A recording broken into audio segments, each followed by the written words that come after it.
We have mapped the surface of Mars in higher resolution than we have mapped the floor of our own oceans. Of the seabed that covers 71% of this planet, less than 25% has been properly charted. And yet, every offshore wind farm, every subsea pipeline, every deepwater drilling campaign depends entirely on accurate seabed data before a single piece of equipment goes in the water. Someone has to go and get it. This is how they do it. By the end of this video, you will understand exactly how survey vessels map the ocean floor, what happens when the data reveals something nobody expected, and why the information collected out there in the dark is worth more than the ships collecting it. The ocean floor is not a flat, empty plain. It is one of the most complex and varied landscapes on Earth. Mountain ranges taller than the Himalayas, trenches deep enough to swallow Everest, plains of sediment stretching for thousands of kilometers, interrupted without warning by ancient volcanic fields, fault scarps, underwater landslides, and biological communities that have never seen sunlight. And before any offshore project can begin, engineers need to understand every meter of the route, the site, the seabed beneath their foundations. A positioning error of just a few meters can mean a pipeline route crosses an unstable sediment slope that wasn't on the map. A foundation designed without proper subseabed data can fail when it hits a layer of soft clay nobody knew was there. The cost of getting this wrong offshore is not a budget overrun. It is a structural failure, an environmental incident, or a project that cannot be insured. This is why seabed survey exists. And this is why the data it produces is taken so seriously. Sound is the primary tool, because light cannot travel far in water. In the clearest tropical ocean, sunlight penetrates maybe 200 meters. Below that, it is absolute darkness. But sound travels exceptionally well in seawater, and it can reveal the shape of the seabed with a precision that would have seemed impossible 30 years ago. The workhorse of modern seabed mapping is multibeam echo sounder. A transducer array mounted on the hull of the survey vessel transmits hundreds of acoustic beams simultaneously in a fan pattern beneath the ship, spreading out to either side like a vast underwater searchlight made of sound. Each beam travels to the seabed, bounces back, and returns a depth measurement. The system processes all of those return signals simultaneously, building a continuous three-dimensional map of the ocean floor as the vessel moves forward. The numbers are extraordinary. A modern multi-beam system operating in shallow water can resolve individual features just centimeters across. In deep water, the resolution reduces, but the coverage expands. A single vessel can map several hundred square kilometers of seabed in a single day. In a month-long campaign, a survey vessel can produce a detailed map of an area the size of a small country. But depth alone is not enough. The intensity of the acoustic return, how strongly the signal bounced back from the seabed, tells a completely different story. Hard rock reflects sound strongly. Soft mud absorbs it. Sand, gravel, shell, and biological material all return different signatures.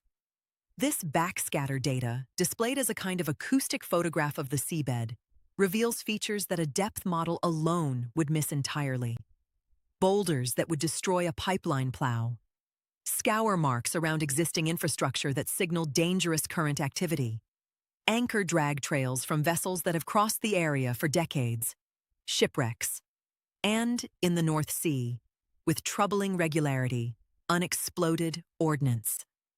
The Second World War left the seabeds of the North Sea, the English Channel, and the Baltic littered with bombs, mines, and munitions. Decades of surveys have found them. Magnetometers, sensors that detect buried metal by measuring distortions in the Earth's magnetic field, are towed behind survey vessels specifically to identify these hazards before any construction activity begins. Finding one doesn't stop a project. It redirects it.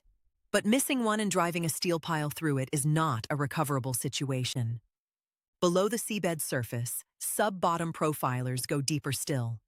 These systems transmit lower-frequency acoustic pulses, that penetrate into the sediment and reflect back from buried geological layers. The result is a cross-section image of the geology beneath the seabed, the stratigraphy that foundation engineers need to understand before they can specify a pile length, a scour protection design, or a pipeline burial depth.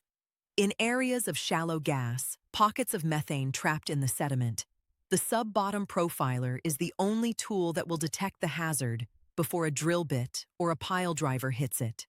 Shallow gas encounters offshore have caused blowouts and structural failures. The survey finds them first. And then there are the AUVs. For the highest resolution mapping, the kind required for detailed engineering design on wind farm foundation sites, pipeline corridors, and cable routes, surface vessel systems are not always enough. The solution is to put the sensor closer to the target. Autonomous underwater vehicles, torpedo-shaped robots operating completely independently on pre-programmed mission paths, can fly meters above the seabed and collect sonar data at resolutions that surface vessels simply cannot match. An AUV launch in open ocean is one of the most tense operations in survey work. The vehicle, often worth $500,000 or more, is lifted over the side of the moving vessel on a frame, lowered into seas that are rarely flat, released, and then gone. For the next 12 to 18 hours, it is completely alone. No umbilical, no pilot, no way to intervene if something goes wrong. It navigates by inertial guidance and acoustic positioning, follows its programmed path meters above the seabed, and collects data that will take weeks to fully process. When it surfaces, if it surfaces where expected, the recovery operation begins. Deck crew in survival suits, a small rescue boat in some sea states, a crane, a lifting frame, and timing that has to be read against the roll of the vessel. It goes right almost every time. The times it doesn't, the post-incident report makes for difficult reading. The data produced by a full survey campaign, multibeam, backscatter, sub-bottom, magnetometer, AUV, is measured in terabytes. Processing it into usable engineering products takes weeks of work by specialist teams onshore. The depth models, geological interpretations, hazard assessments, and route recommendations that emerge from that processing will directly shape the design of projects worth hundreds of millions of dollars. A foundation specification will be written based on what the sub-bottom profiler found. A pipeline route will be shifted because of what the backscatter revealed. A cable will be buried deeper because the magnetometer found ordnance 3 meters below the seabed surface. Decisions that look like engineering judgments on a drawing are, at their root, survey data interpreted by people who went offshore and collected it. The ocean floor is not unknown because it is unknowable. It is unknown because getting there is hard, expensive, and technically demanding in ways that most people onshore will never appreciate. The survey vessels go anyway. Watch after watch, campaign after campaign, mapping what nobody has seen, in conditions that rarely make it easy, producing data that the entire offshore industry depends on. You cannot build on ground you do not understand. And out there, in the dark, the ships are asking the questions. The ocean, slowly, is answering.